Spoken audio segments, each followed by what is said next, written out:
something we do, especially now during finals week, I've realized, but listen to music, right? When you get in the car, you sit down, seatbelt on, keys in the ignition, music on. You sit down to study, you open your notebook, open your laptop, boom, music on. Even when I'm walking to class, I know I always have my earbuds on, music on. But I don't always think about what impact that music is having on me. So these are just a few albums, just a few things that I kind of picked off the top of my head. Nice. And I know most of this is on my on repeat. So it's always easy to go into Spotify, shuffle your on repeat playlist. But maybe we should expand music taste instead of just listening to the same songs. So this picture here shows what your brain is like just normally, nothing going on. And then that's all the activity going on when music is playing in your head.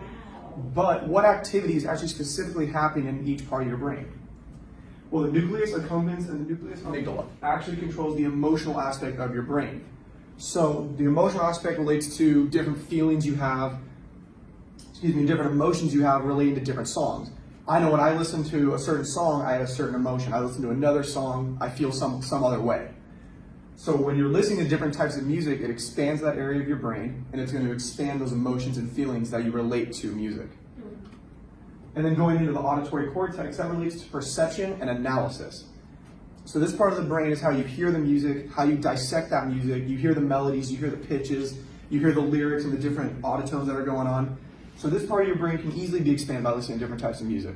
You can go from Frank Sinatra to Drake, down to some dance music, and all of those, your brain's going to perceive them completely differently. And you probably don't even notice it when you're listening, but that area of your brain is going to develop more, it's going to expand, and you're going to be able to dissect more music easily.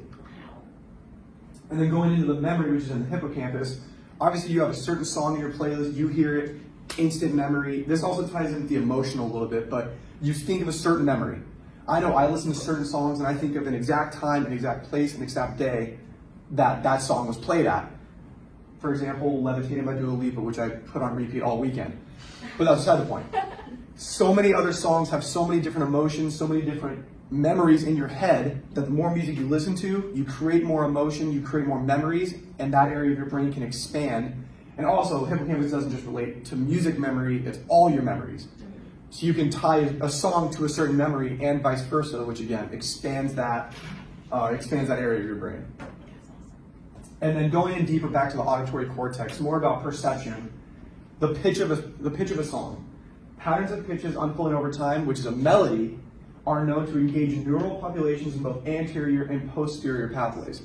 So basically, when you listen to a pitch and you hear that melody, not only is it only growing your auditory cortex, but it's also developing the anterior and posterior pathways of your brain, which act in different ways to help your brain work.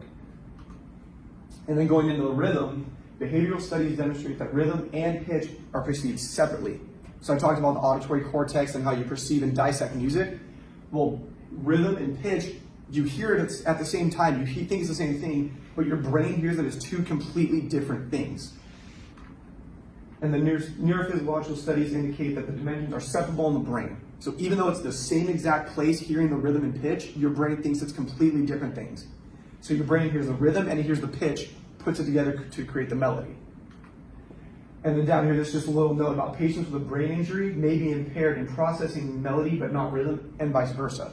So if you do receive a brain injury, your brain could actually not be able to dissect rhythm from pitch, which isn't necessarily a disability, but that just proves normally your brain can dissect it, but if you get a brain injury, you possibly cannot dissect them, which could have several other effects on hearing and how your brain processes sound. So also, music isn't just helping your brain in those ways, but it helps in stress relief, reduce pain and anxiety, improve memory, reduce blood pressure, improve sleep quality. I can go on for years about all the things that music does for your brain in that aspect. But just to recap everything, when you listen to music, it's not just the sound and the song and the lyrics and everything going on there.